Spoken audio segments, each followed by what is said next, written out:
Very very welcome to all साथियों। Exam fighter number 1 पर आप सभी का हार्दिक स्वागत है। JPSC PT exam 2024 GS paper 1 की क्लास में स्वागत है। और पेपर 1 में भी हम लोग कर रहे हैं इंडियन पॉलिटी, भारतीय संविधान को। और इंडियन पॉलिटी के को जो कर रहे हैं उसका बेस्ट जो तरीका है तैयारी करने का, क्योंकि समय कम है। प्रीवियस ईयर क्वेश्चन प्लस जो इम्पोर्टेंट आने वाले प्रश्न हैं उन सब का कलेक्शन आप सभी को सॉल्व कराया जा रहा है। और इसके साथ बताना चाहूँगा, ये जो प्रश्न तैयार किया गया है आपके सिलेबस के अकॉर्डिंग है ना। आपका जो सिलेबस है, आपके सिलेबस को ध्यान में रखते हुए सिलेबस के अकॉर्डिंग जो टॉपिक हैं उस टॉपिक से कितने प्रश्न बन सकते हैं ना, उसी के अकॉर्डिंग के प्रश्न का संग्रह है तैयार किया गया है, ताकि आपसे उस पूरे को लेक्चर सुनने से अच्छा है कि वहाँ से कितने प्रश्न बन सकते हैं उसको आप देख लें। और अपने प्रिपरेशन को कम समय में दोनों ही तरीके से कर सकते हैं आप। लेक्चर्स यहाँ डिस्कशन भी दिया जाता है, क्वेश्चन आंसर को सॉल्विंग के समय यहाँ पर आपको उसका डिटेल्स भी बताया जाता है। इसके अलावे आपको प्रश्नों का कलेक्शन भी मिल जा रहा है। तो लेक्चर्स और क्वेश्चन आंसर आपको बाद में फिर शेट बनाने का जरूरत नहीं पड़ेगा, एक ही बार में दोनों काम खत्म हो जाएगा। क्वेश्चन आंसर के साथ साथ आपका लेक्चर्स भी कंप्लीट हो जा रहा है। तो चलिए स्टार्ट करते हैं आज के प्रश्नों को सॉल्व करने का। तो पहला प्रश्न आपके पास है, भारत शासन अधिनियम 1935 द्वारा केंद्र और प्रांतों में शक्तियों का विभाजन किस स्वरूप में किया गया था? भारत शासन अधिनियम 1935, भारत शासन अधिनियम 1935 में केंद्र और प्रांतों में शक्तियों का विभाजन किस स्वरूप में किया गया था? जैसा आप जानते हैं शक्तियों का विभाजन 3 रूप में किया गया है वर्तमान में भारतीय संविधान में भी, संघ सूची, प्रांतीय या राज्य सूची, और तीसरा है समवर्ती सूची। और जो संघ सूची में जो विषय होते हैं इस पे कानून बनाने का अधिकार केंद्र सरकार को होता है, और जो राज्य सूची में विषय होते हैं प्रांतीय सूची में होते हैं इस पर राज्य सरकारें कानून बनाती है। और समवर्ती सूची पर कानून बनाने का अधिकार केंद्र को भी है और राज्यों को भी है। लेकिन जहाँ केंद्र ने कानून बना दिया है वहाँ पर राज्यों का जो कानून अगर बना है तो वो समाप्त हो जाएगा, केंद्र का बना हुआ कानून ही वैलिड होगा। यहाँ पर आपसे पूछा जाता है संघ सूची में कितने विषय हैं, राज्य सूची में कितने विषय हैं और समवर्ती सूची में कितने विषय हैं। तो जब संविधान में कह सकते इसको पहली बार इंट्रोड्यूस किया गया 1935 के अधिनियम के तहत, 1935 के अधिनियम के अनुसार संघ सूची में 59 सब्जेक्ट थे। कितने थे? 59। राज्य सूची में 54 और समवर्ती सूची में 36। देख लें, याद कर लें, 1935 के अधिनियम के अनुसार 59 थे संघ में, राज्य में 54 और समवर्ती में 36। लेकिन वर्तमान में अगर आपसे पूछा जाएगा तो वर्तमान में ये डाटा बदल गया है। वर्तमान में भारतीय संविधान में अभी कितने कितने विषय हैं इसको देख लेते हैं एक बार, क्योंकि वर्तमान भी पूछा जाता है। तो संघ सूची में वर्तमान में 100 विषय को शामिल किया गया, सबसे ज़्यादा संघ सूची में है। राज्य सूची में आपका 61 विषय, राज्य सूची में 61 या प्रांतीय सूची में 61 सब्जेक्ट है। और समवर्ती सूची में 52 विषय है। यानी ये जो 100 विषय है इस पर कानून कौन बनाएगा? केंद्र। ये जो 61 विषय है इसके ऊपर कानून कौन बनाएंगे? राज्य। और ये जो 52 विषय है इस पर कानून कौन बनाएंगे? दोनों, संघ और राज्य। लेकिन यहाँ अगर संघ ने कानून बना दिया इसमें तो वो ही ज़्यादा वैलिड होगा। राज्य सूची का जो बना, राज्य के द्वारा जो कानून बना है वो उस समय उसको समाप्त माना जाएगा। चलिए स्टार्ट करते हैं अगला प्रश्न। फेडरल न्यायालय की स्थापना किस अधिनियम द्वारा किया गया? फेडरल न्यायालय या इसको संघीय न्यायालय बोलते हैं। फेडरल न्यायालय या संघीय न्यायालय की स्थापना किस अधिनियम द्वारा किया गया? भारत शासन अधिनियम 1935।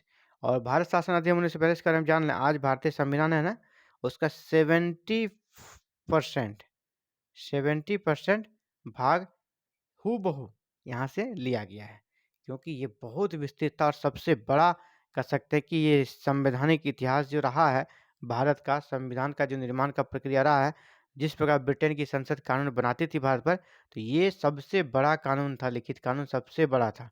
और इस कानून में बहुत सारी कह सकते 1935 में बना था, तो भारत के परिस्थिति के अनुकूल बना हुआ ये कानून था। तो इसीलिए इसको सीधे भारतीय संविधान में शामिल कर लिया गया है। से भारतीय संविधान का 70% भाग सिर्फ और सिर्फ इसी कानून से लिया गया है, इसी अधिनियम से लिया गया है। ये भी प्रश्न पूछा जाएगा, भारतीय संविधान पर सबसे ज़्यादा प्रभाव किस अधिनियम का है? तो 1935 के अधिनियम का है। नेक्स्ट, संघीय न्यायालय को कौन कौन से अधिकार प्राप्त थे? संघीय न्यायालय जो स्थापना हुई 1935 में इसको प्रारंभिक, अपीलीय और परामर्शदात्री तीनों प्रकार के अधिकार प्राप्त हैं। भारत शासन अधिनियम 1935 द्वारा कितने प्रांतों में द्विसदनीय विधानमंडल स्थापित किया गया? द्विसदनीय विधानमंडल क्या होता है? 2 सदन। जैसे अभी मान लीजिए कि बिहार में विधानसभा है और विधान परिषद है, तो इस प्रकार का व्यवस्था 1935 के अधिनियम में भी किया गया था। तो कितने प्रांतों में था? 6 प्रांतों में। नेक्स्ट, भारत परिषद का अंत किस अधिनियम द्वारा किया गया? यानी भारत परिषद अधिनियम 1919 के बारे में बात हो रही है। भारत परिषद अधिनियम 1919 लागू था पहले देश में, इसका अंत हो गया। तो किस अधिनियम के द्वारा हो गया? जब नया अधिनियम आया, भारत शासन अधिनियम 1935, तो क्या हो गया? भारत परिषद अधिनियम 1919 का अंत हो गया। अगला है भारत शासन अधिनियम 1935 के बारे में एक बहुत ही स्टेटमेंट फेमस है। इसके बारे में 1935 के अधिनियम के बारे में किसने कहा था? यह अनेक ब्रेकों वाली इंजन रहित गाड़ी है। यह अनेक ब्रेकों वाली इंजन रहित गाड़ी है। ये पंडित जवाहरलाल नेहरू ने स्टेटमेंट दिया था 1935 के अधिनियम को देखकर। तो वे ज़्यादा खुश नहीं थे इस अधिनियम से। भारत शासन अधिनियम 1935 द्वारा सांप्रदायिक निर्वाचन पद्धति का विस्तार करके किसको शामिल किया गया? जैसे अंग्रेज भारत में क्या करे? फूट डालो और राज करो। भारत में सांप्रदायिक निर्वाचन पद्धति उन्होंने आरंभ कर दी थी। कब? 1909 के अधिनियम के माध्यम से। 1909 के मार्ले मिंटो अधिनियम के माध्यम से उन्होंने क्या किया? मुसलमानों को 1909 के मार्ले मिंटो अधिनियम के माध्यम से उन्होंने मुसलमानों को भी अलग से, मुसलमानों के लिए निर्वाचन क्षेत्र बना दिया गया। उनके लिए अलग निर्वाचन कराने की प्रक्रिया आरंभ कर दी गई। किसके लिए? मुसलमानों के लिए, मुस्लिम के लिए। अब उसको और उस विरोध हुआ, इसका ख़त्म करने की बात चली, तो ख़त्म क्या करेंगे? अब इसका और विस्तार दिया गया, है ना। अब मुसलमानों को हिंदुओं से अलग तो किया ही गया। अब 1935 के अधिनियम में सांप्रदायिक निर्वाचन पद्धति को और विस्तार दिया गया और अब आंग्ल भारतीयों, ईसाइयों, यूरोपियों और हरिजनों, इनके लिए भी अलग से निर्वाचन पद्धति, अलग से सांप्रदायिक निर्वाचन पद्धति का विस्तार कर दिया गया। यानी अब इनके लिए भी अलग से निर्वाचन व्यवस्था हो गया। आंग्ल भारतीय, ईसाइयों, यूरोपीय और हरिजनों, और पहले से मुस्लिमों के लिए तो था ही। यानी भारतीयों के बीच आपस में फूट डालने का एक षड्यंत्र था। भारतीय जो संविधान निर्माण हेतु संविधान सभा का गठन का प्रस्ताव सर्वप्रथम कब किया गया? संविधान सभा, भारत का जो संविधान बना है, संविधान सभा के माध्यम से बना है। तो संविधान सभा के गठन का प्रस्ताव सर्वप्रथम कब किया गया? 1942 में क्रिप्स मिशन द्वारा। 1942 में क्रिप्स मिशन के द्वारा सर्वप्रथम किया गया। क्रिप्स मिशन को किसने उत्तर दिनांकित चेक कहा? Post dated cheque. Cripps mission के बारे में ये स्टेटमेंट है। यह तो पोस्ट डेटेड चेक है, आगे के दिनों का चेक है ना, उत्तर दिनांकित चेक है, ये ऐसा महात्मा गांधी ने कहा था। इसीलिए क्रिप्स मिशन असफल हो गया। क्रिप्स मिशन इस दिशा में सक्सेस नहीं हो पाया। क्रिप्स मिशन को मुस्लिम लीग ने क्यों अस्वीकार कर दिया? इसको कांग्रेस ने तो अस्वीकार किया है, मुस्लिम लीग ने भी अस्वीकार कर दिया। क्यों? क्योंकि मुस्लिम लीग की मांग क्या थी कि संविधान निर्माण में पृथक निर्वाचन मंडल स्वीकार नहीं किया गया था, और उसके भारत का जो विभाजन था उसको भी स्वीकार नहीं किया गया था। वो अलग अपना देश चाह रहे थे, उसको भी क्रिप्स मिशन ने नकार दिया था। और दूसरा, उनके लिए पृथक निर्वाचन मंडल जो चल रहा था उसको भी यहाँ पे समाप्त कर दिया गया था, जिसके कारण मुस्लिम लीग ने इसे अस्वीकार कर दिया था। 2 कारण से। कैबिनेट मिशन भारत कब आया?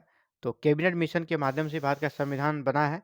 तो कैबिनेट मिशन आया क्रिप्स मिशन के बाद, यानी मार्च 1946 में कैबिनेट मिशन आया।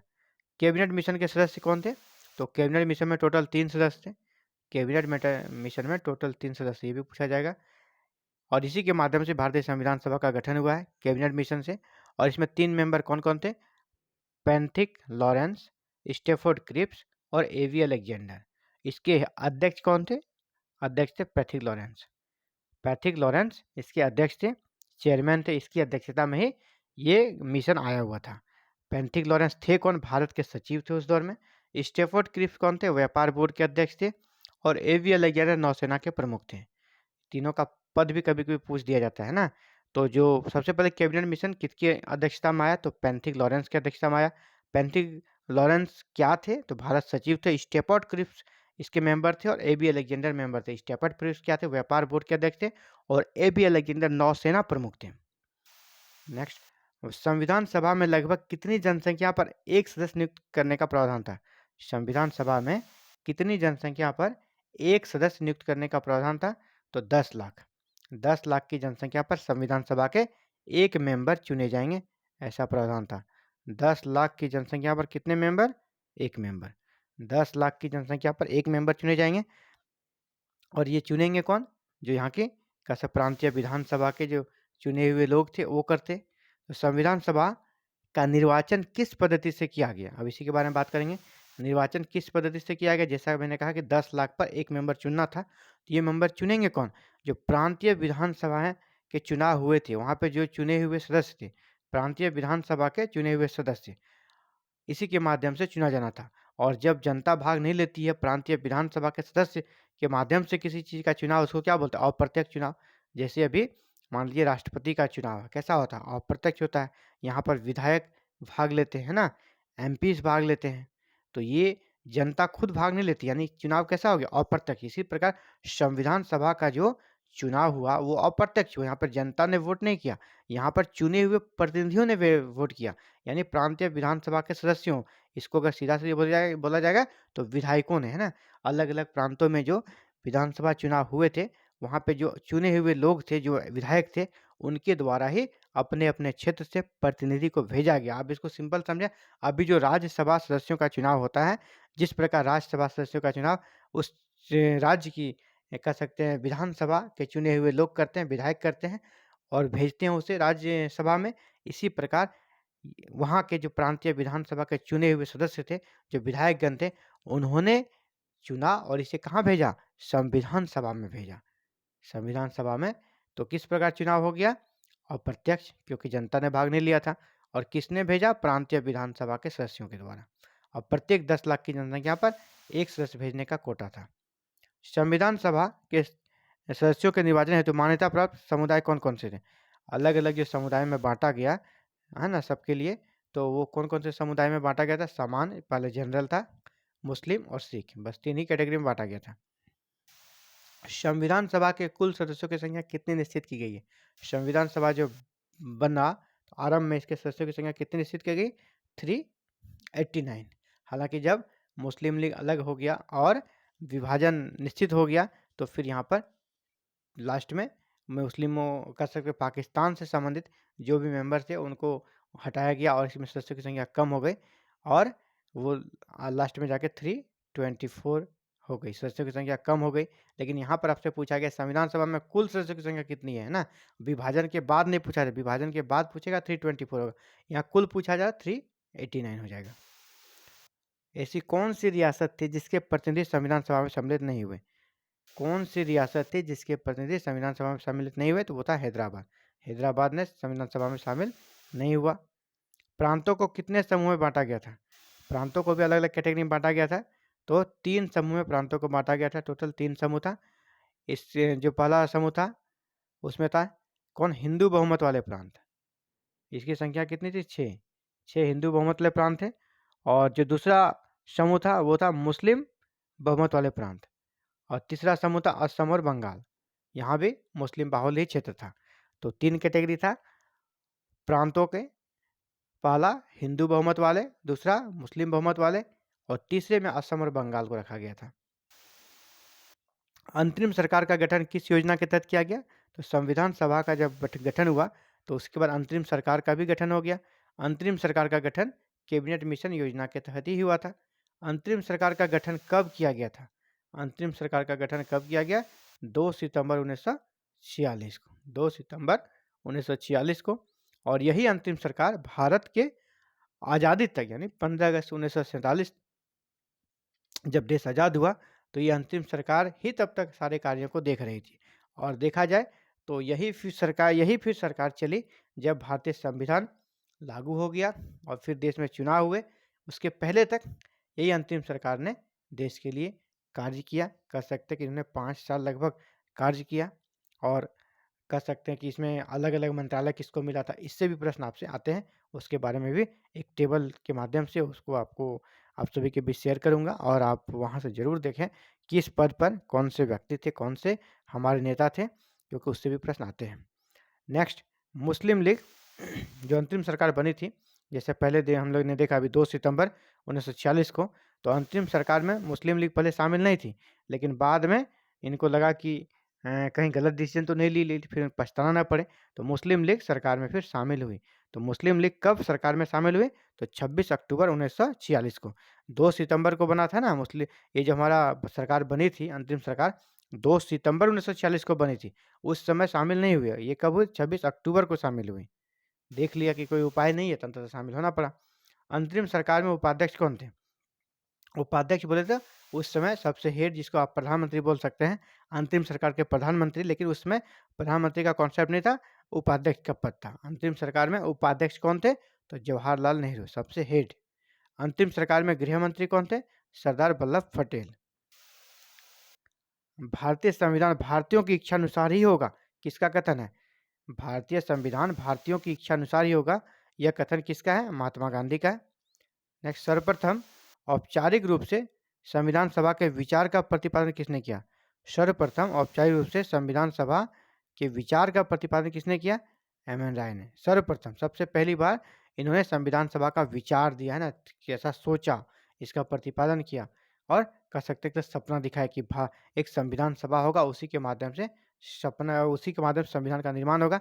तो सबसे पहली बार इस प्रकार का थॉट, विचार का प्रतिपादन किसने किया था? एम.एन. राय ने।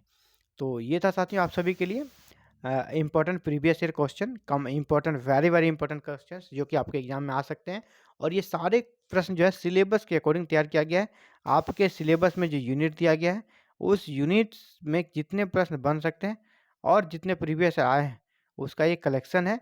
और इसके माध्यम से आपको क्वेश्चन आंसर का सेट तो मिलता ही है, इसके साथ ही यहाँ पर डिस्कशन के माध्यम से आपको कॉन्सेप्ट भी देने का प्रयास किया जाता है, ताकि लेक्चर्स कम, क्वेश्चन आंसर सेट दोनों काम आपसे एक साथ हो जाए।